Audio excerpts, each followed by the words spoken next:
동의하는 국민 여러분, 대구 북구알 국민의힘 국회의원 김성수입니다. 어제 민주당 주도로 이완규 함상훈 헌법재판관 지명 철회 촉구 결의안을 강행 처리했습니다. 당초 경제 분야 대정부 질문만 하기로 한 여야 합의를 무시하고 우원식 의장은 일방적으로 민주당 편을 들어 안건을 끼워 넣었습니다.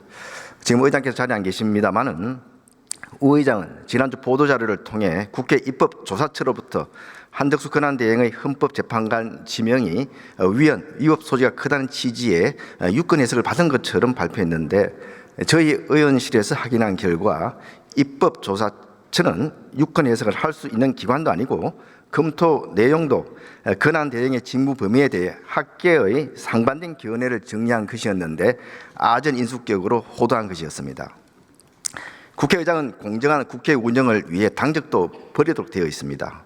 하지만 의장께서는 22대 국회의원 구성부터 일방적으로 야당을 대변하는 좌편향적인 운영으로 민주당 의회 독재의 고속도로를 터주었습니다. 여기에 더해 최근에는 행정부와 사법부까지 압박하는 월권적 행위도 서슴지 않고 있어 상권 분립의 근간을 흔들고 국회의 권위와 신뢰를 실추시키고 있습니다. 이렇게 민주당 대변인 역할을 계속 하시려면 국회의장직을 내려놓으시든지 아니면 중립적이고 공정하게 국회를 운영하는 본연의 역할에 충실해 주실 것을 촉구하면서 질문에 들어가겠습니다. 네 번째 질문 의원 김승수 의원의 12분의 시간이 이제 시작이 됩니다. 예, 법무부 장관 나와 주십시오. 박성재 법무부 장관을 불렀습니다. 답변석으로 나오고 있는 박성재 법무부 장관. 역시나 노란색 파일을 오른손에 쥐고 나와서 부의장과 인사합니다.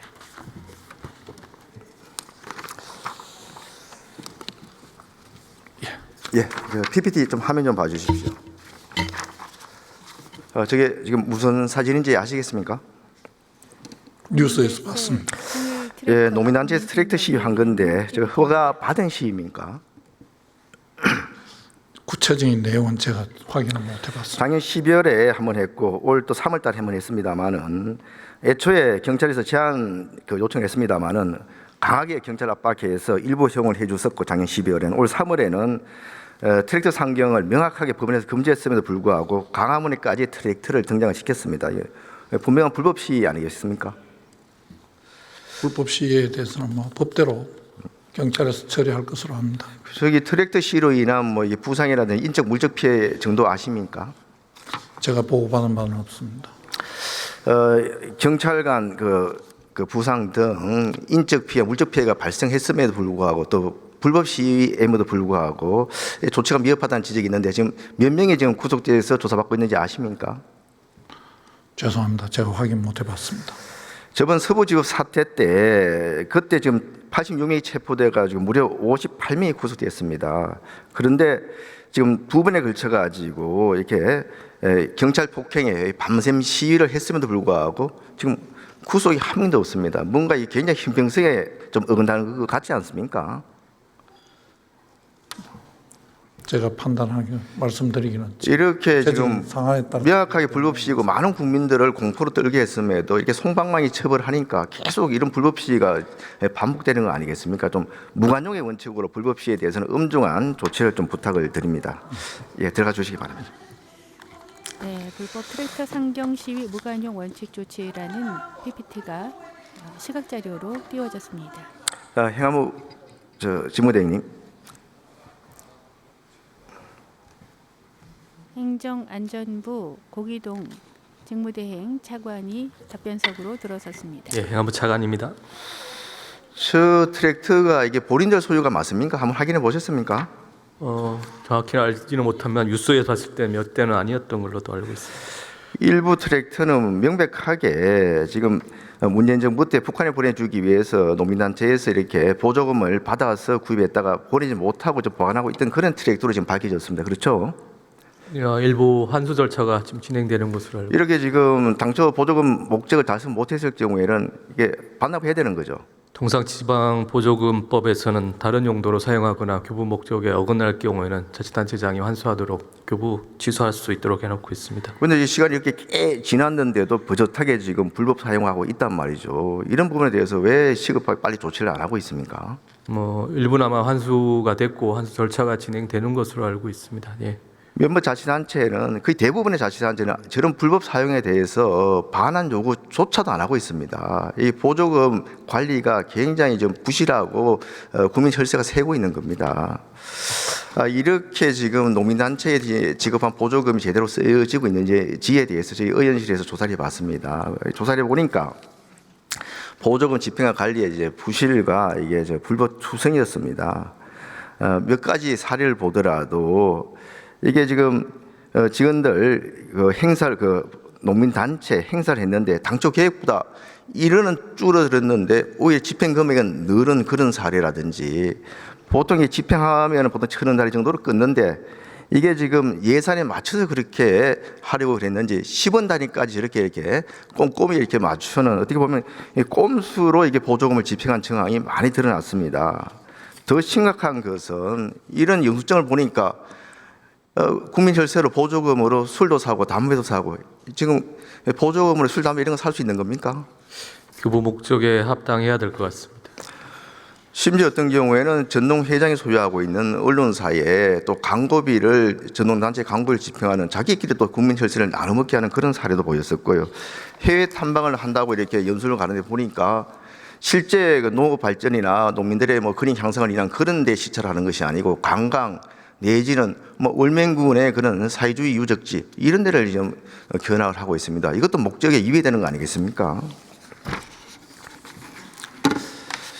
이런 사례들에 대해서 저희가 이게 조사를 하려고 하더라도 보면은 이게 좀 보조금 받은 것에 대해서는 5년 동안 회계서류를 보관하도록 되어 있는 거 아닙니까? 네. 그런데 그 회계서류가 없다 이런 식으로 핑계를 내면서 제대로 제출 안 하고 있습니다. 그러다 보니까 일부 제출된 것만 가지고 이렇게 조사를 해도 저렇게 부정 수급 사례, 부정 집행 사례가 보이는데 전수 조사를 하면 굉장히 많은 부실, 부정 사례가 나올 거로 생각이 됩니다. 이 부분에 대해서는 행안부에서 책임을 지고 철저히 조사해서 이런 보조금의 그런 엉터리 집행이 반복되지 않도록 철저히 조치하기 바랍니다.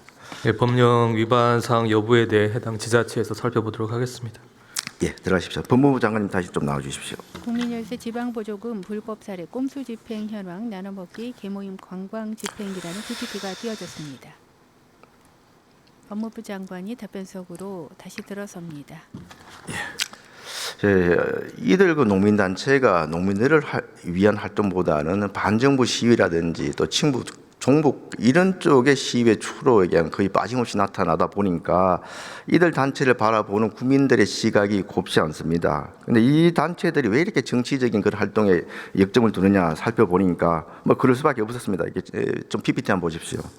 일단은 이들 단체의 단체장들이 대부분 국가보안법 위반자들이고 보수 정권에 대한 퇴진 시위, 반미 시위를 조장하고 있는 그런 분들이 지금 단체장을 맡고 있었습니다. 특히 전 전농 의장이었던 하연호 대표 같은 경우에는 북한 공작원과 하노이 베이징을 오가면서 5차례 이상 공작원과 접촉을 하고 80차례 이렇게 내통을 해서 지난해에 실형을 선고받았습니다.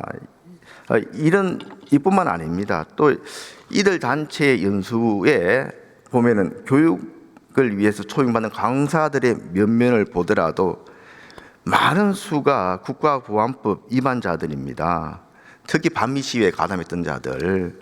또 이런 사람들이 보면은 교육 내용을 보더라도 이게 보면은 애초 계획에는 노교육처럼 해놓고 나서 실제 교육 내용을 보면은 북한 바로 알기, 북에 대한 선입견 이렇게 해소 이런 식으로 북한을 찬양 미화하는 그런 교육을 하고 있습니다. 이렇게 국가 보조금이 국민 혈세가 이 북한을 찬양하는 미화하는 의식화 사업에 쓰여지고 있는데 이런 부분에 대해서는 좀 조사해서 이게 조치를 해야 되는 거 아니겠습니까? 그 수사권을 가지고 있는 경찰에서 그런 부분에 국가보안법 위반 혐의나 이런 부분에서 먼저 수사를 할 것으로 생각합니다. 그 지난해 민주노총 간첩바 사건에 대해서 법원에서 이렇게 그 사실 확인이 됐고 실형까지 선고받았지 않습니까? 국민들한테 많은 충격을 줬습니다. 그 판결문에 보면은 북한의 지령에 따라서 일부 시민단체들이 즉각적으로 그 실행했던 그런 것들이 그대로 나와 있습니다. 또 최근에 중국을 비롯한 이런 또 외국의 군사기밀 탈취라든지 국정근무 촬영 이런 군사기밀, 국가기밀 유출이 상당히 좀 빈번하게 이루어지고 있어서 지금 간첩법 개정에 대한 요구가 높은 거 아니겠습니까? 예. 그런데 지금 간첩법 개정이 지금 법사위 소위까지 통과했는데 지금 딱 거기서 묶여 있죠. 왜 그렇습니까? 전체 회의에 지금 계류 중인 것으로 압니다. 신속히 처리될 것으로 기대하고 있습니다. 굉장히 이게 시급하게 처리가 필요한데 지금 민주당에서는 일부 법사위원은 간첩이 언제적 간첩이냐 이런 주장을 하면서 또 악용 가능성에 대해서 검토가 필요하다 이런 석연치 않은 이유로 지금 발목을 잡고 있습니다. 어떤 악용 가능성이 있다는 겁니까? 저 생각은 간첩이라는 부분의 개념이 대북 분야뿐만 아니고 다른 나라, 우리나라 이외의 나라들에 다 포섭되는 개념으로 좀 생각을 해야 되는데 지금 우리 형법상 간첩죄의 규정이 적국과 군사상 기밀로 한정되어 있어서 우리나라 국익을 보호하는데 미흡한 점이 있다고 생각합니다. 그래서 지금 입법 개정을 추진하고 있는 것으로 알고 있습니다. 뭐 공청회 핑계를 대는데 지금 공청회 뭐 이 계획조차 요구조차 안 하고 있답니다. 그냥 이게 발목을 잡고 있는 겁니다. 지금 민주당이 지금 절대 국회의석을 갖고 있는데 마음만 먹으면 다 통과시킬 수 있는 거 아닙니까? 북한에 유리하거나 민주당이 지금 통과시키고자 했던 김여정 하명법인 대북전단 금지법 또 여러 가지 지금 최상민 특검법 이런 것들은 불과 며칠 만에 심지어는 어떤 것들은 뭐 몇 달 만에 다 통과시킨 겁니다. 이런 것들이 뭔가 석연치 않은 이유로 지금 발목을 잡고 있는데 이게 이재명 대표가 지금 막고 있는 거 아닙니까? 우리나라 국익을 위해서 간첩법 개정은 신속히 좀 진행되었으면 하는 게 저희 법무부 입장입니다. 과거 문재인 전 대통령은 그 북한의 비핵화 의지에 대해서 이렇게 보증하는 발언을 뭐 수시로 하면서 어떻게 보면 북한의 핵 보유를 사실상 하게 해줬고 또 9.19 군사 합의로 우리 군의 여러 가지 안보 태세를 좀 이렇게 좀 허술하게 하는 발을 묶는 그런 행위를 했습니다. 특히 좀 충격적인 것은 최근에 문재인 정부의 고위 안보 라인이 북한 핵미사일에 대응하기 위한 사드 배치를 지연시키기 위해서 고의적으로 중국이나 시민단체한테 그 군사기밀 유출하는 그런 혐의로 지금 그 수사를 받고 있습니다. 이런 행위야말로 명백하게 이게 외환죄 아닙니까? 적을 이렇게 하는 외환죄 아닙니까? 외환죄로 바로 적용하는 데는 좀 어려움이 있어서 다른 법률을 적용해서 수사 중인 거 일부 기소도 하고 그런 것으로 알고 있습니다. 이런 부분에 대해서 철저하게 수사해서 국가 안보를 위협하는 행위에 대해서는 발본색을 해주시기를 부탁드립니다. 예, 저희들 역할은 다 하도록 노력하겠습니다. 예, 들어가십시오. 고용노동부 직무대행님. 중간중간 많은 시각 자료가 띄어졌습니다. 국민들이 바라보는 전동의 모습, 잇따르는 기밀 유출, 간첩죄 대상 확대, 문재인 정부 사드 배치 지원 및 국가기밀 유출이라는 제목의 자료가 계속 지나갔습니다. 예.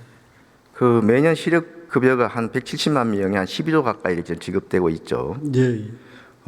그 중에 지금 가장 많이 시력급여 받은 사람의 횟수나 액수가 얼마인지 아십니까? 저 해양 그 해외 선원인데 한 20차례에서 한 9,500만 원, 9,700만 원 이 정도 되고 있습니다. 가장 많이 받은 사람이 24회, 또 20회 받은 사람도 있고 이 두 사람 다 거의 뭐 수령액, 누계액이 1억에 가깝습니다. 이렇게 받아도 문제 없다고 생각하십니까?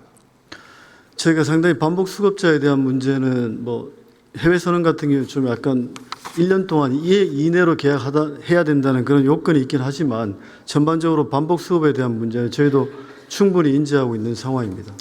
이 사람들 보니까 한 7, 8개월 일하고도 3, 4개월은 쉬면서 시급급여 받고 이런 사람이 계속 또 늘고 있다는 게 더 문제입니다. 그러다 보니까 실제 열심히 일하는 사람들 근로력 감퇴시키고 도덕적 해이를 조장하고 있는 거 아닙니까? 지금 뭐 그 제도적 개선 방안 강구하고 있는 게 있습니까?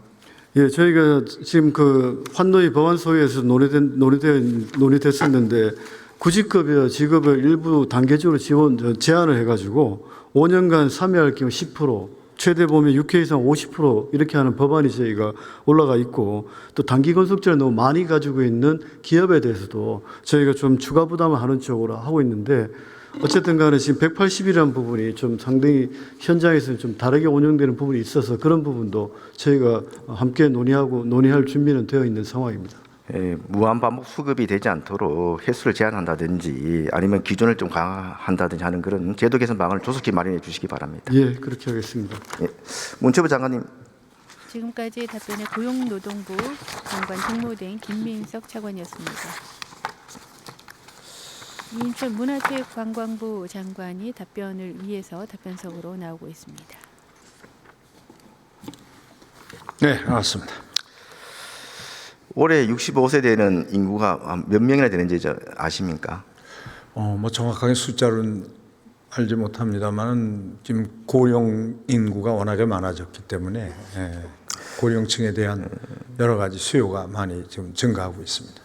올해 그 65세가 되는 1960년생이 그때 한 108만 명이 출생했답니다. 그래서 일부 이제 돌아가신 분들 제외해도 거의 한 90만 명 가까운 분이 65세인데 이렇게 지금 은퇴한 고연령 어르신들이 그냥 쏟아져 나오고 있지 않습니까? 네. 문제는 이분들이 여가생활할 수 있는 문화시설, 체육시설이 없다는 겁니다. 부족하다는 겁니다.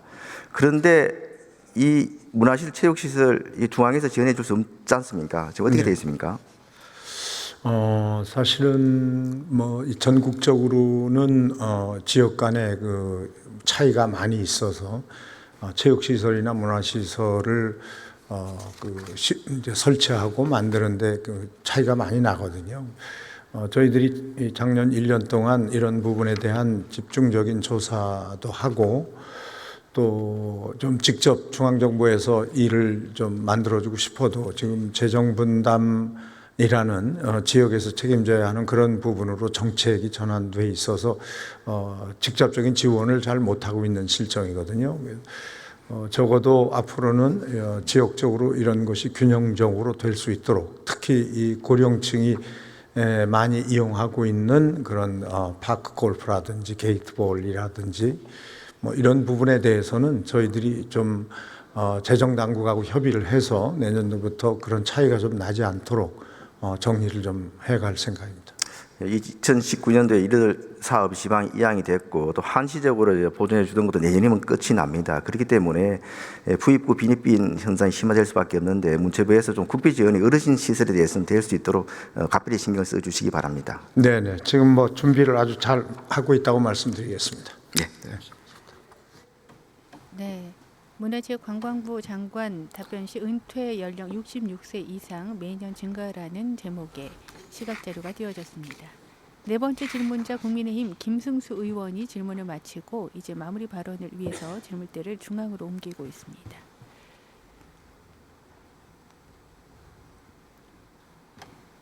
본회의장이 비춰집니다. 대부분의 좌석이 좀 비어 있습니다. 마무리하겠습니다. 전 영국 총리 윌리엄 글래드스턴은 자유를 빼앗는 가장 확실한 방법은 국민에게 모든 진실을 숨기는 것이다라고 말했습니다. 지금 국민의 눈을 가리고 길을 막으며 스스로의 죄를 은폐하려는 세력이 있습니다. 의혹을 덮고 처벌을 피하기 위해 언론을 급박하고 검찰을 공격하고 재판을 지연시키고 있습니다. 손바닥으로 하늘을 가릴 수는 없습니다. 주어진 11분의 시간이 지나서 마이크가 꺼졌습니다.